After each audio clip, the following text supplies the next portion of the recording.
Yes guys, welcome back to another video. Welcome to the George Benson football channel. As you can see from the title, longer video, podcast format in a studio. Unfortunately, we recorded for 2 hours and only the first hour was audible, which was all my fault, not gonna lie. But before we do get into things, this week's episode of the BetVictor Last Man Standing, the boys were ranking Premier League strikers. Nunes is finished. I've never seen anything like it. His touch is backwards. It slows the game down. I've never seen anything like it. Honestly, he's finishing in the Champions League against Ajax. I know they won the game. I've never seen anything like it. This guy is a Uruguayan Andy Carroll. I'm not just throwing out quips at this point. He is shocking. He's shocking. His touch is abysmal. Honestly, I'm not fit. I'm not a fit footballer. I can't run up and down. My touch is better than this guy, and he costs 85 million quid. It's a national embarrassment. Wandy Carroll? So yeah, I'll leave a full link to the BetVictor Last Man Standing episode from this week in the comments down below. And I'm just disappointed overall that Armando Broja wasn't included in the tier list. Just give it a few weeks, and he will be. Link is in the description. Go and check it out. Make sure you're subscribed to the channel so you don't miss it when I'm next on and every week when the new episodes drop. But anyway, let's head to the studio. Start with Island Brewing, Small Hazy, says time well spent. 4K, might be able to zoom into this, all right. Yes, guys, welcome to a podcast. We got Feathers, we got Josh, and we got Guy on the other sofa. I'll introduce them properly in a minute, but obviously as this is going on GBFC, you probably need to know why. It's called Beers with the Boys for a start, and there's beers. Guy's too busy looking at how empty his is almost, so I think we're in for a good couple of hours here.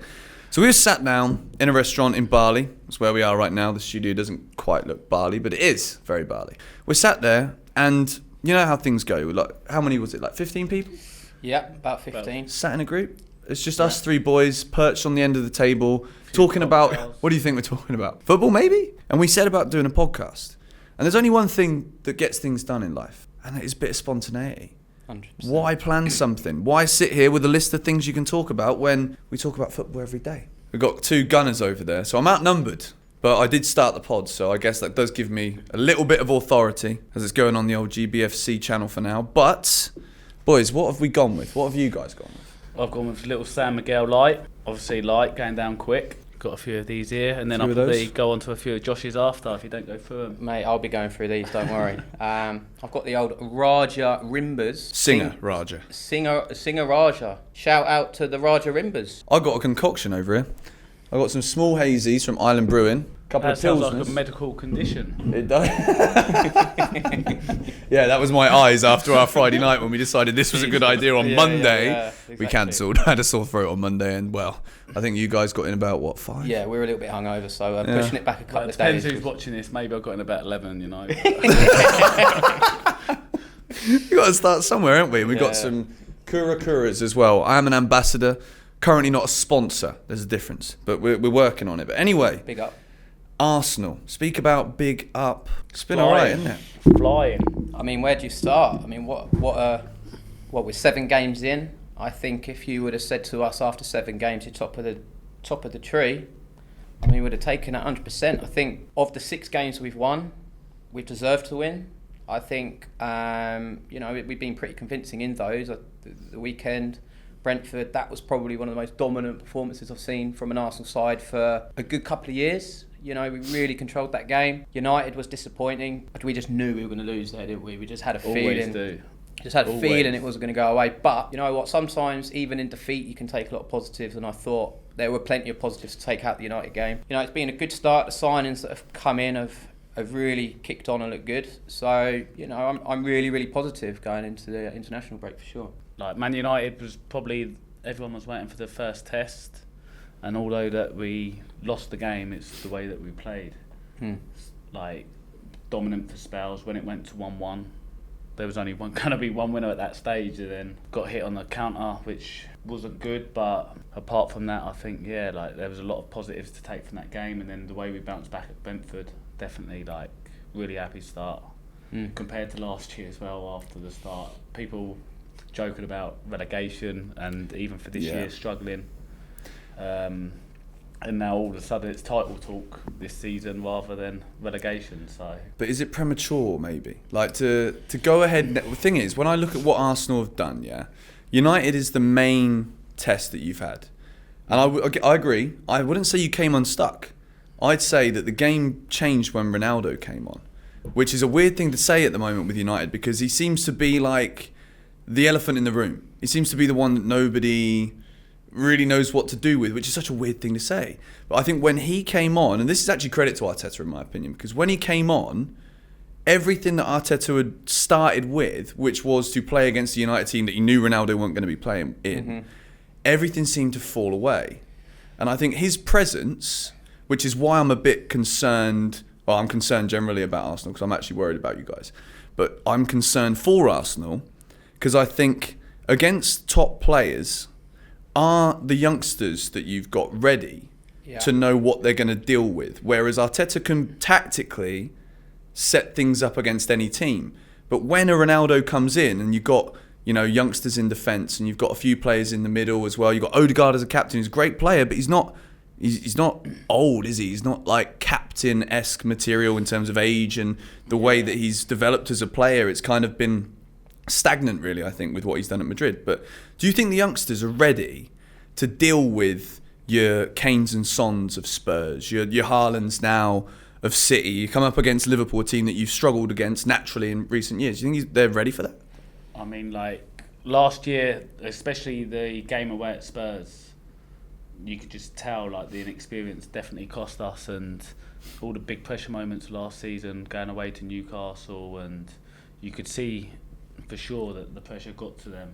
Yeah. But it's just like, I feel like this year, just bringing in a couple of extra players, just Zinchenko and Jesus, and the mentality coming from Man City, them two players especially coming into that team and adding to the quality, I think it's just give everyone like a massive boost around the club. And I think everyone's just thriving off that. And I do think that with the year experience from last year going into this year, it can only get better and really push on. Yeah, I think, the United game in particular, we were a little bit naive.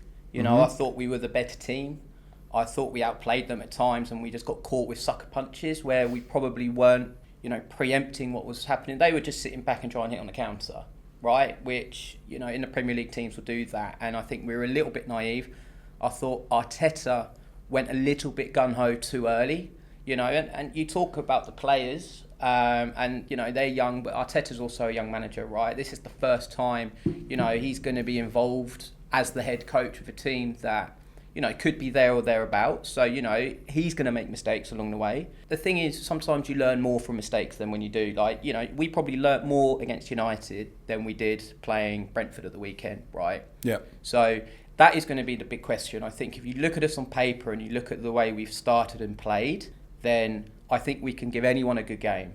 It's just, when there's then tense moments away from home where you're 1-1, are we going to be a little bit naive and can we make mistakes? Potentially. But what you want to see as an Arsenal fan is progress, and we've definitely seen progress, and we're definitely, in my opinion, going to make top 4. It's just, can we really push for the title? And I think, time will tell. It's the top 4 bit that bugs me, because when I think about top 4 now, there's 3 teams in my head who I can't remove from it. There's you, Liverpool, Chelsea. No, I don't even put Liverpool and Chelsea in there, which is the problem that I have.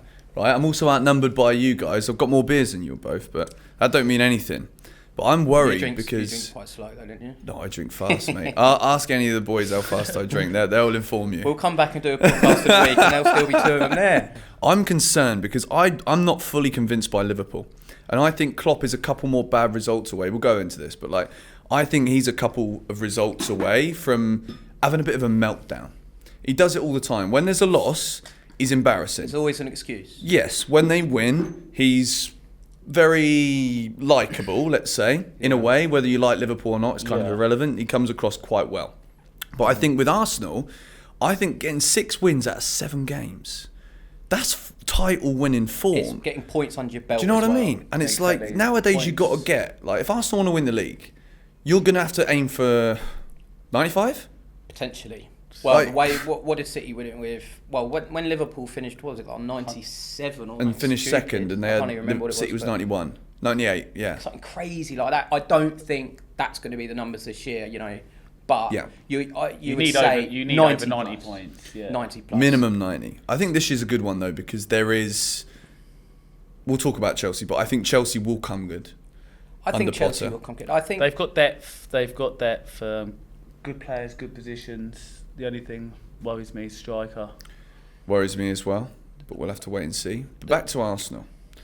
What do you think? How many points do Arsenal get in games home and away, considering you've already played United once?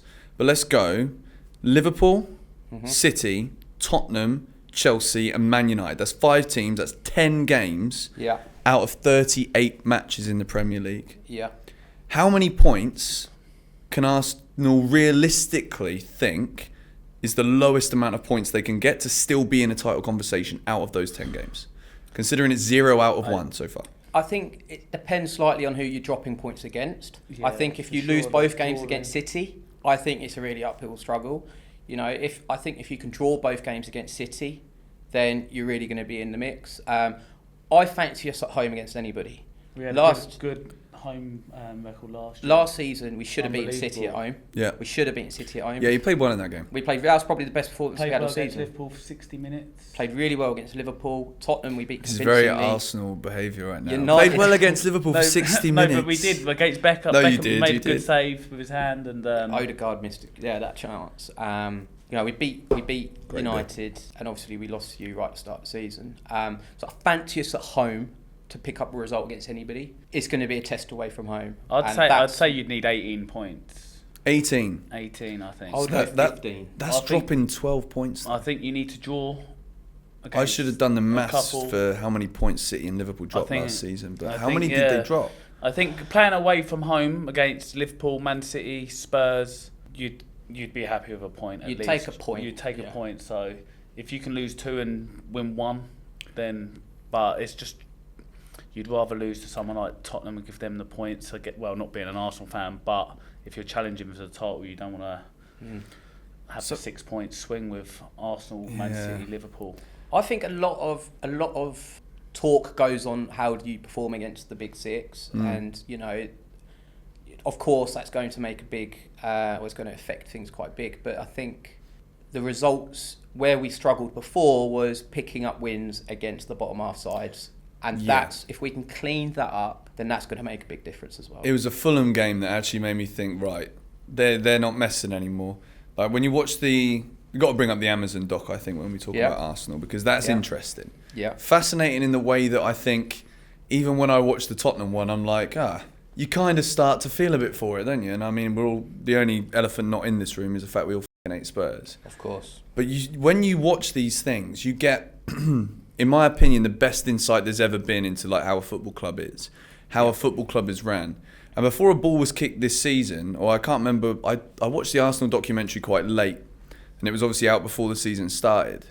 But when I watched that, for the first couple episodes, I'm looking at Arteta's managerial style, right? The way he talks to people. And you're looking around at some of those guys in the dressing room, and you're just, at least in my head, we've all got the cliches of like the Fergie hairdryer treatment that we all grew up understanding, you know, we're all of a similar age in here. But like, Arteta's way of talking to people, when I watched them first few episodes, this to me could be why you didn't get top 4. Because when push came to shove last season, there are performances in games where it's like, right, we got to turn up here. And you got the ones that come to my head, Newcastle and Spurs. You win both those games, you finish in the top 4. Or one of those games. One of those. Is it only one and they'd get in? It's been one of those Against 2 Spurs. games. Well, that makes it even more. But in my head, I'm thinking like, there isn't a hardness about this Arsenal team. And when he's there and he's shouting, like, I'm trying to put myself in, you know, Saka's shoes or someone else's shoes in there. I'm like, I'm not scared of this bloke. Do you know what I mean? Like, is there that grit and that edge that gives Tottenham what Klopp obviously gives Liverpool players? Pep obviously gives it to City players. I don't know if you guys have seen the team talk at half-time against Villa, final day. Yeah. Madness. The way he talks, you're like, yeah, of course we're going to win the game. You know what I mean? Like, he just, yeah. And the same with Conte. Like, I would not want to be walking down an alleyway and I see Antonio Conte walking at me at all. Does Arteta have that level now from what you've seen after 7 games? But is it going to be, when push comes to shove again, does he have what elite managers have, which is that way to talk to players so that they know that this is do or die? I think he's too soft. Yeah, his approach is definitely a little different. and he probably tries to gain a bit of respect from the players a different way. But I'd say like probably the same as Wenger. I don't think he was always a manager to give the same treatment as like Fergie or whatever. He'd lose it a couple of times, but I don't know, maybe other games he has lost it a little bit, and just the ones that we see on the documentary were a little different. But I think he has that ruthlessness that, like with the Aubameyang situation, for instance, and he does it a different way rather than losing his head in the change room. And that was a good bit, I thought he dealt with that quite well. Yeah. And that maybe now is why I think he deserves more credit. Because again, like we can all watch it and be like, right, well this is not a 24-hour like old school Big Brother where you could watch it on ITV, whatever it was, plus whatever, and you got the 24-hour stream where you get to see what everyone's actually like. This is edited, this is cut, this is, from what I understand about the Amazon documentaries, there wasn't many limits as to what can and can't be filmed apart from like in-depth tactical prints of certain things that managers use to explain to players. But like that pressure of where we were, where we are, where we're not, and where we want to be. Yeah. But how the bloody hell do you answer that question? And I think Arteta dealt with that very well, because there was serious pressure on his head a few times where results were just awful. But not only that, like you got boos at half time and it's 0-0. You're not even losing, you're booing. Well, you fucking done the same thing. We got a roll now. If we got more mic problems, then we just have to try and deal with it. No, what I was saying anyway about Arteta, I think you've got to put it into perspective where we were when he came in. We really were a poor side. When Emery left, I mean, there were a lot of dead wood in there, and it was going to take him time. And I think from my perspective, you know, it was never going to be realistic to think we were going to be pushing the title within 2 seasons. It was a slow rebuild. And even after 3-4 windows, we've still got players in the club who, you know, you're trying to push on. You know, we've still got players now we're trying to push on. Exactly. Yeah, so. You know, who do you want to get rid of now? Well, I think you look at certain players, like maybe Maitland-Niles, your Cedrics. You know, I think we've done well to get rid of Bellerin, get rid of Pepe. So we're not far away, but you know, these were players who were on big wages. You know, and we don't have the power that a Chelsea, a City has. You know, I'd say we're a bit closer to Liverpool. You've been spending some money though, mate. Like, I know, but this is an easy way out. How much money have Chelsea spent? We've spent an absolute fortune, mate. We can talk about Chelsea if you want. We can compare. I think Arsenal and Chelsea, and I'll tell you what I think actually about the differences right now. Who would you rather be right now? Would you rather be Chelsea or Arsenal? I'd still rather be Chelsea, to be honest, because I think for me as well. Agreed. What? Up the Chelsea, mate. I disagree with that. I just think. Obviously, Champions League winners and that don't just disappear. And if especially you're a player now, where would you rather go? I would rather at this moment go to Arsenal if I was a player. Yeah. But at the same time, you're not going to go and bid for Rafael Leao. Brilliant replacement for Pepe. If you wanted a little bit of backup, you wanted to challenge Saka, stick Leao on the left wing, mate. Mm-hmm. He's going to fit into your team straight away. You ain't going to bid 130 million euro for him, though. Chelsea will. So if you're a player, I think you might rather go to Arsenal. Gabriel Jesus, perfect. Yeah. Because we wanted him. We were the first ones to approach City. But then he goes to Arsenal. Why? Because, I mean, if you're a striker and you got a brain cell, you don't go to Chelsea Football Club. End of story. I mean, like, we spent 417 million euro, I think it is, on 5 strikers. It's ridiculous. And 4 out of 5 of them hit past 8 goals in a season. That's outrageous it's money. Shocking. Do you know how many beers you can drink with 470 mil euros, mate? I mean, I know we drink a lot, but even we must. Torres, when he went to Chelsea, he couldn't even. That for me gets overstated as a failure. I don't think Torres is a failure at Chelsea. The goals he did score were big goals. New camp. And the trophies he has and the stories he tells. Yeah, no one's ever heard him say he preferred Chelsea to Liverpool, and I don't think you'd ever hear him say that because Liverpool's a great big club. And he did well there. But, like, the importance of some of the goals. And the record isn't as bad as people think. He didn't ever do what he did at Liverpool, so it gets compared. The expectation of, like, he was flying at Liverpool, like... Yeah. He was a well-beaten winner. He was world-class at Liverpool. He was a very important squad player at Chelsea. Yeah. Moments was world-class because he was a world-class footballer. Yeah. But Jesus, I think, is... If you guys even finish in the top 3 this season... It will be because of that man. He will be the reason 100%. Why. It's because of not just the kind of goal he scores, it's the amount at this point and the way that he just petrifies defenders because he's like a terrier. Yeah. You know, he's got aggression He's got that Brazilian old school cliche little bit of fight to him where he don't mind having a little nip and a little go at a centre back. 4 bookings in 7 games. Brilliant. He's one away Bro, from a suspension. this is what I loved about Diego Costa. The man didn't get red cards because he knows how to be a wanker. Yeah. That is what Arsenal need. That's why when I talk about like Arteta's not got the edge, you bring in a player like Jesus, he gives everyone around him an edge. He's going to give Saka a dirty side. He's going to give Odegaard a bit of a naughty boy side. You know, that's what you get. City have got that. Yeah. Liverpool have got that. Every team that's been successful, and I'll use Chelsea as an example, Diego Costa is a anchor on the football field. You ask any Premier League defender, you don't want to play against him. No. It was the Even same as now. Suarez. Suarez, You hate. He was in the game Yeah. every 30 seconds. He's just involved. Yeah. Whether he's doing something good or not. If you're a centre half, you must be like. you just don't want him around. No. Because not only is he good on his feet, but he's also good with his mouth. That's exactly what Arsenal need. Yeah. Getting the defenders to rush in for a tackle just to go through him and Yeah. nipping away. But I think with Jesus, he is so sharp. Like there was a moment in the first game of the season against Palace. I think it was against Anderson, where he got the ball and he went past him, and Anderson was like, he reacted about 20 minutes later. Yeah. You know, he is so sharp, and I think that's what's really impressed me. And I think with strikers, it's confidence. You know, and you look at him, the way he's been playing, the confidence Arteta has given him, and he's like, fuck me, how is he not starting every week at City? You don't know why every club's not gone in for him. Well, Seriously. Yeah, for that price as well. Like, that's the thing, you know. Like at City, And even like United. he would never go United. Yeah, I know, But but I mean, like, I know what you mean, but I play genuinely, games and it was the one spend the money. position we really struggled with last year. We had a Aubameyang who, you saw in the documentary, you know, a bad egg he was. Lacazette, he would do good things, he'd hold the ball up, blah blah blah, but he didn't get enough goals. Yep. And Jesus is kind of both of them into one, and it's exactly Yeah. what we needed. I'm kind of jealous because we had the same thing. You know, Lukaku's just a brick up the top. Timo Werner was like the most lovable footballer, but like, come couldn't on, score. Havertz the same. Sitters, Like hard to sit Havertz is living off of that goal. If Havertz didn't score the goal to win Chelsea the Champions League final, people would want him sold. yeah. I do think Some he's got a people bit do about him, want though. him sold. He's got brilliant ability. He reminds me a little bit, and which is why I think Chelsea need a striker, because Havertz I don't think is a forward. Reminds me of Ozil.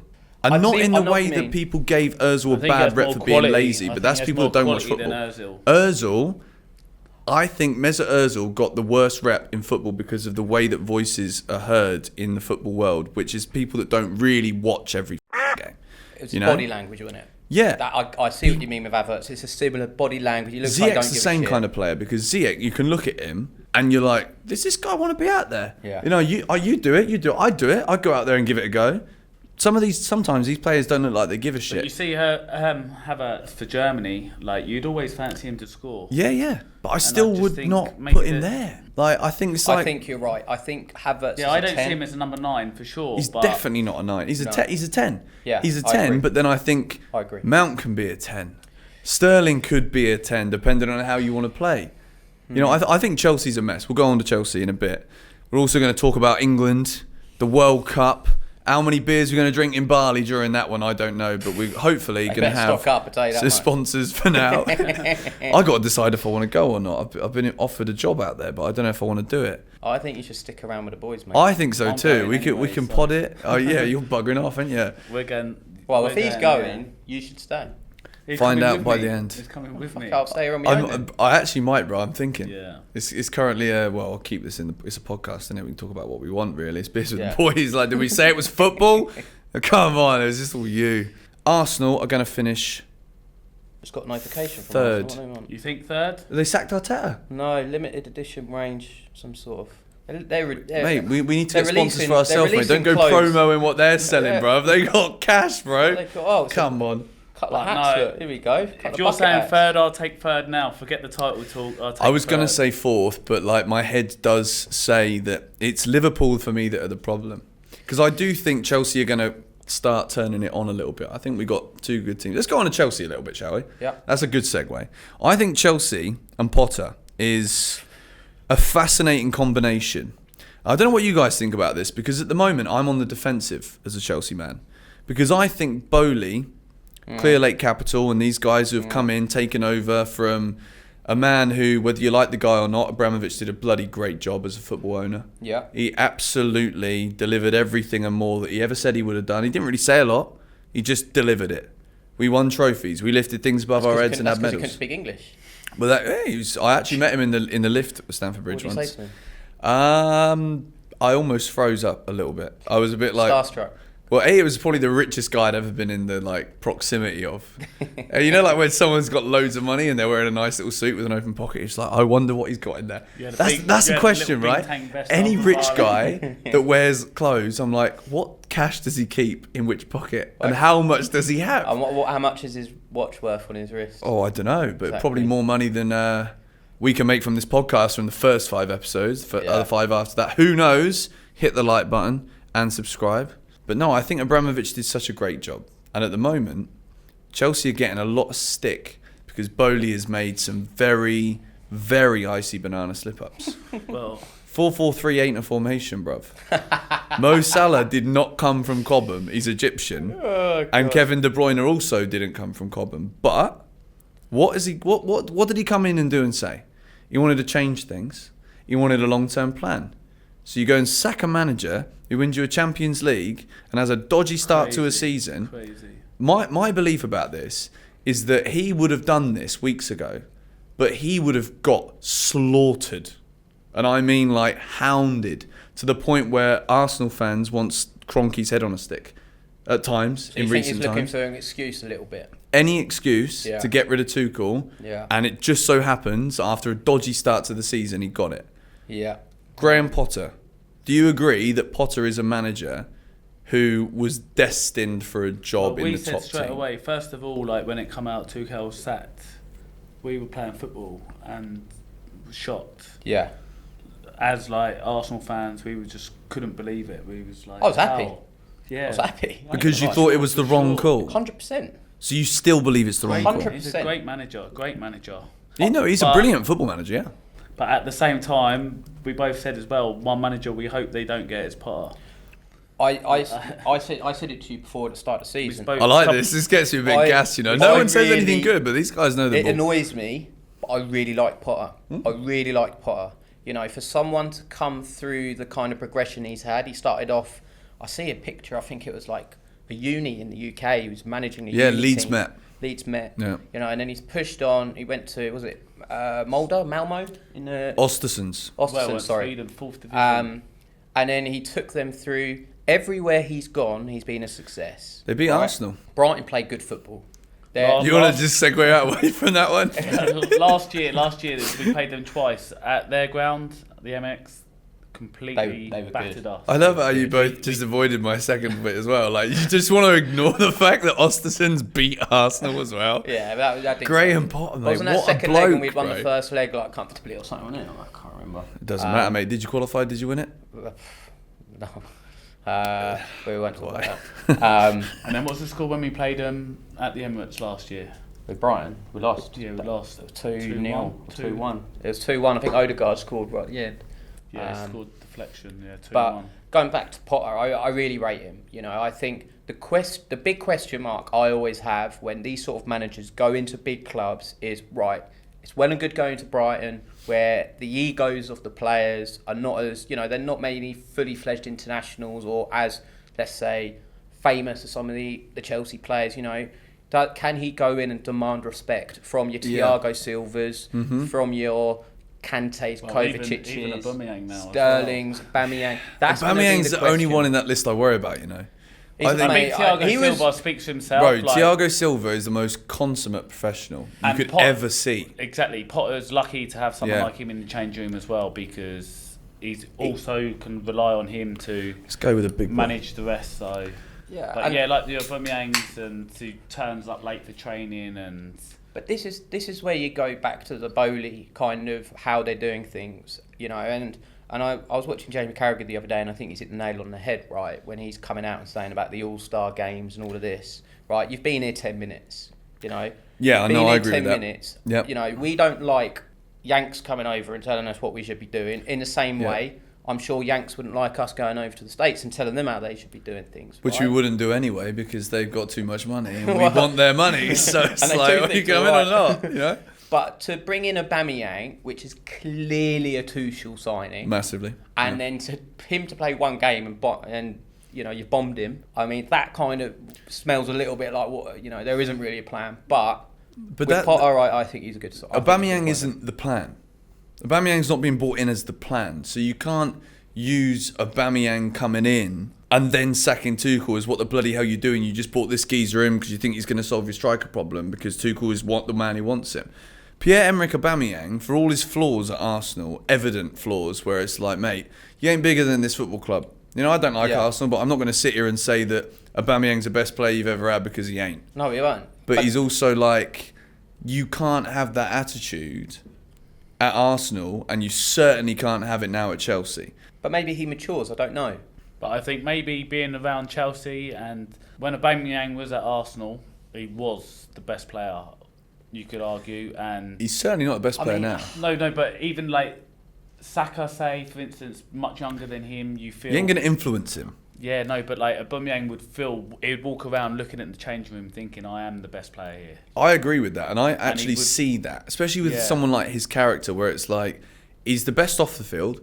If you didn't know he's a footballer, he's the guy that every other bloke wants to be because he drives around in these flashy Lambos and he's, you know, wearing all these nice clothes and all of that. But he still is the best player at Arsenal at that point. And it's not just about what he was doing at Arsenal, it's about the career he had before at Dortmund. Yeah, he's been brilliant. At Dortmund, he was unbelievable. Aubameyang is a top-class striker. When we talk about big strikers of the past 15 years in the world in which we watch football, Aubameyang's up there. His record's phenomenal, mate. He was a big name before he come to Arsenal. Like, yeah, that was a marquee signing for you. Yeah, for marquee. sure. But what I would say about Aubameyang is, like, I think he's an elite finisher.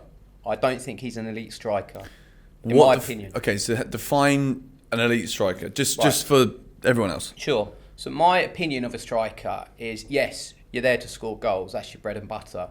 But you're there to be a nuisance, you're there to press, you're there to hold the ball up, you're there to win the ball, win fouls. Aubameyang would 9 times out of 10 just sit on the shoulder, waiting for balls to come into him, and you know, more often than not he would score. But when we were struggling and we had 50% possession, right, and we needed a striker who could really take the pressure off, you know, Lacazette was a much better hold-up player, a nuisance, than Aubameyang was. Mm-hmm. And for a long time, Aubameyang would just go missing in games. And that wasn't necessarily his fault. We just didn't play to his strengths. We didn't have the possession, right? He might be more beneficial at Chelsea because you might control games more than what we did 2 years ago. We can't get the ball in anyone's head or foot in the box, though. So well, and that's where he might be a good fit. But, you know, I look at players like Aguero, I look at players like Jesus now. Well, even for Chelsea, you know, like in the past, Drogba and Costa. I was about to say, Suarez. does Costa fit in that bracket? 100%. Them two players. I agree. Did you see So one point? especially with Yeah. Drogba, you can play any way you want. If you want to play long. But it's also about definition of the word, right? Like elite is a word that is thrown. It's like legend. Legend, elite, world class are 3 phrases in football that are the most ambiguous of them all. Yeah. Because where do you draw the flipping line, right? Like, elite is top 5. What are we talking? And I'd say, like, at this moment, in the system that Arteta's playing, Jesus could end up becoming elite. 100%. If you think about the influence he's had and what he's So probably you say where do do. you draw the line? He's not at the elite. Not individually. But he's not Haaland. He's in the system, though. Yeah. Look, Arsenal now are a machine, right? This is, again, bringing it back and tying it in with Chelsea. Arsenal are an oiled engine now. Like, you've had a few failures. Last year, you nearly got what would have been the flipping holy grail for you lot.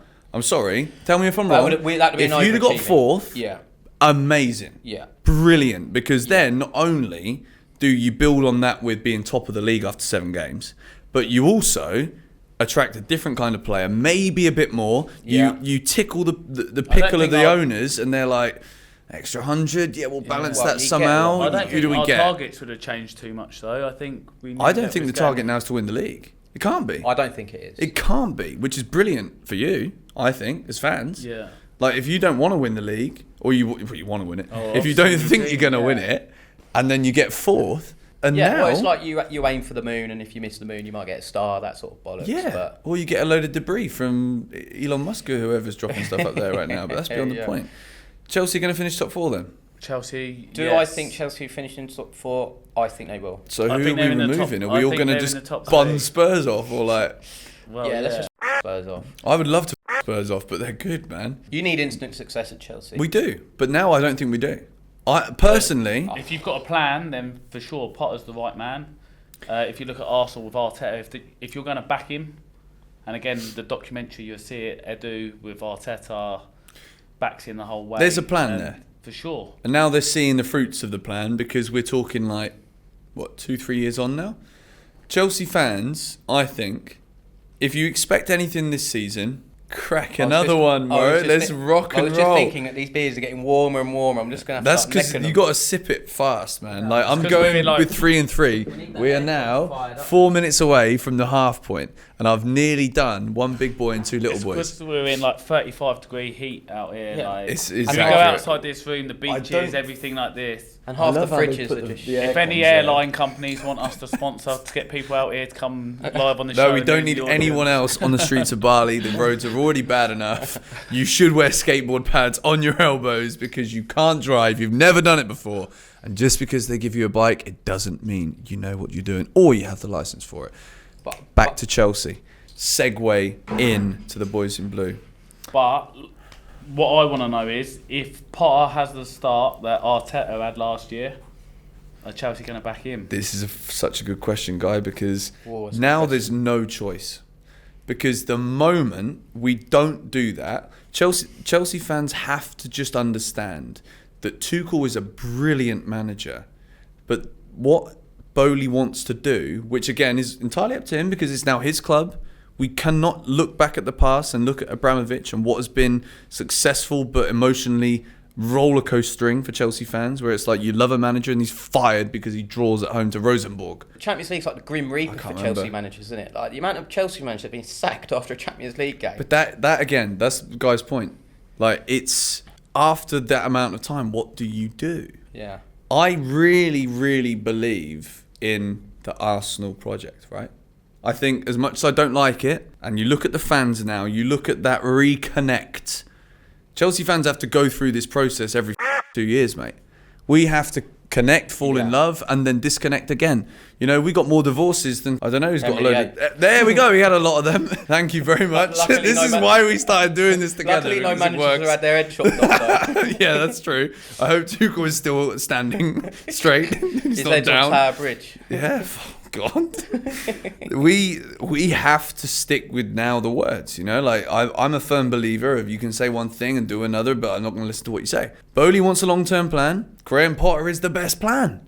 He's the best long-term plan. Yeah. Every other manager, we've either had him, he's not going to come back, or he's not a long-term manager. The But- best managers are often not the long-term ones. But even Graham Potter can't play 4-4-3. Graham Potter can't play.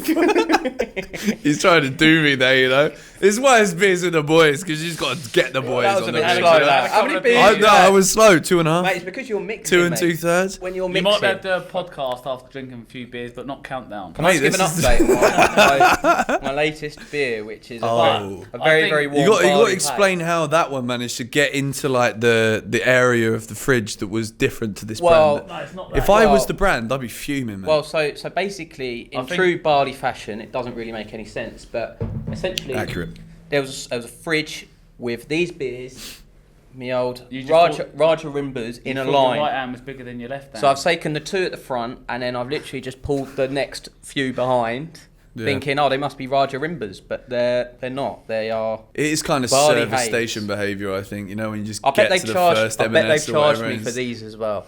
Oh, bro. I bet I've paid. course. I bet I've paid for Yeah, they 5 took of one these. look at it. It's like, right, 2 of them are a bit small. We're just going to scan the barcode God. times 5. Yeah, we'll roll with that. Yeah, we'll get a Gojek here, which is a local delivery service. We'll get a few more sent around. We've got to be Shout 'em all begging for the sponsors. Like, at this point, I don't care. Like I've been Josh doing this going around the 11 years, nightclub. man. Sponsor me, please. If they're going to give the job to Potter, they need to say to him, okay, you've got 2 years, 3 years. Well, they've given him a 5 year, 5-year contract. 5 year. Unprecedented. so they have to back him. Transfer windows. you see with Tottenham, normally like Levy doesn't always back the manager. He brings the manager in, and it's more like coaching. But I think you can see with Conte, they're letting him pick the players, buy who he wants, and I think this is good timing. I think that they need to do the same with Potter. I think from my perspective, right, you've got Arsenal they know what they're doing, they're set, they're doing well. Tottenham the same, City the same. Liverpool will come good under Klopp. Like, they've had injuries. Liverpool will come They know good. what they're doing. The only question mark I would have about United and Chelsea is their new managers, it's a new system. You've got a World Cup chucked into the middle, which is going to be a spanner in the works. I think if I'm a betting man, which I am, by the way, City, Arsenal, Tottenham, So Liverpool. you think Arsenal finish second? That wasn't the order. That's the top 4. I think Arsenal top 2. I'm inclined to agree, which I didn't want to do. But based There we off go. your rationalisation, I do think Chelsea might miss out. But then we'll win the Champions League I think anyway Chelsea- because we're doing 3 in a row now. So. I And then think Tottenham Chelsea- finished, Tottenham finished 4th and they go Oh, out they're in Europa. finishing 7th, mate. I think Like, Liverpool, Conte's Man out, City, bro. Liverpool, Man City, Chelsea, Arsenal. Man City, Liverpool, Chelsea, Did you? Arsenal. Oh, I thought you just said Liverpool going to win the league. Nah, Man That's City- very bold. Man City will win the league for sure. I think Yeah. Liverpool comes second, Chelsea, then Arsenal. You think Chelsea coming third? Yeah, I think. Guy, I Chelsea. did not expect this from you. I was warned on WhatsApp about some potential third? You sorcery lost your here. mind. I think. Chelsea. I think they're. I mean, Potter's a hit or miss at this point in the eyes of like Chelsea's. What's the word? It's big Chelsea's question mark. expectations. If he doesn't get top 4, in the eyes of the footballing world, he failed. Because Chelsea always get top 4. 100%. Chelsea always find a way. If Potter comes in after 7 games, 6 games, rubbish. These are not good. These are not good. Sorry. Well, sorry. is there anything Guardiola. on it that suggests it's going to be a good beer? No, There's some absolutely dodgy red nothing. branding. I don't know. Quite often, anything with red is bad. You look for blue. Well, I have San to Miguel take Lights, money- guy, got any complaints about that? 8.5% Delicious beer. this. It's Shut wonderful. up. It's Chelsea blue. Why do Man City win the league? Let's just get this out over and done with now because there have been big signings this summer. Yeah. Who is the most influential? And someone tell me it's not Erling Haaland because it's been driving me insane how this is even an argument. I think it's very, very difficult to sit here right now and say Haaland hasn't had the biggest impression. To score 11 goals in 7 games. In the hardest and best league in the world, bruv. I mean, but What? I said it when he What a joined. player. Where he is going to be an absolute killer is just in the 6-yard box. Yep. The amount of balls they would whip in there, De Bruyne, Cancelo. You know, last season you would see ball after ball go in the box and they just didn't have someone to put it in. Haaland is a killer in front of goal. And the way he's going, I had a little look and I worked it out. He's going to be the Premier League top goal scorer in about 5 seasons, which is bonkers Based on the maths. based on the maths. So What he's does got it? What 11 does it say now? Because I don't see him getting any. I don't see him slowing down. Well, I think I worked it out. It was about 150 games. The rate he's going. For how many goals? I think 240. Shearer's. Okay, Can so- you name? By the way, all right, little question. Can you name the top 5 Premier League all-time scorers? I watched this on YouTube the other day and I've forgotten now. The only reason. Shearer's first. Yeah. Shearer, Andy Cole is up there. Kane in there now? Kane, Kane's in there. Yeah. Henry. No. No, No. he's not in there, I don't think. He's not. No. Ain't that good then, is he? I'll tell you the exact numbers. Hang on. Wait, Shearer, Kane, Owen? Andy Cole. No. No, Owen's. You're missing an Van obvious one. Nistelrooy? No. Aguero, obviously. Aguero's up in there. Yeah. Um, So Shearer 260. Yep, wonderful. Great on going him. on here? Well done, mate. Good job, Alan. Said no to United, stuck true to it, geezer. Well done. Who's next? Slags off So Arsenal Shearer every week. 260. Rooney 208. Wow. You've got Kane at 189. You've got to fancy Kane's going to beat Shearer 100%. You know, Cole 187, Aguero 184, and Lampard gets into 6th actually. 6th. Wow, I thought he was 7th. For a centre mid, So you think For a Kane- midfielder, Frank Lampard Kane is is gonna- just a you specimen think like no that other. He'll become all-time Premier League goal scorer. If he stays 100%, at Tottenham, which but- would have been a stupid and then decision. Haaland will smoke But it. will he win a trophy in his No. career? No. And well, What if he stays there? I think Apart from England. Win the World Cup in December. Now, it was after this point that I had some scratchy issues on the sound, which is a bit of a nightmare because then we went into more detail. But like I said to you guys at the beginning with the BetVictor episode, we were talking about Premier League strikers. Josh was saying that Erling Haaland is going to break the Premier League record, even with Harry Kane's still in the league, and I'm semi-inclined to agree at this point. So, yeah, unfortunately that is the end. I know it's a little bit abrupt. It is the first time. Me and Josh and Guy have only known each other for literally like 2 weeks. Josh and Guy have known each other for a longer time. But I only met these guys 2 weeks ago. We just thought, instead of talking about things, let's just get in the studio, record and see how it goes. So, for the first one, really enjoyed this. If you do want to see Beer with the Boys continue, where we can go into things that maybe go a bit broader than Chelsea sometimes, then let me know by hitting the like button on this video. Let us know what you think in the comments down below. As a Chelsea fan, I'm guessing majority of you watching this one will be Chelsea fans. Do you think Arsenal are in the race to win the league? Concerns me, I'm not going to lie. But anyway, thank you for watching the international break. We've only got 5 more days of it and then it's over. Praise the bloody Lord. And then we get Chelsea back, so then you get your regular content again. Come on, you Blues.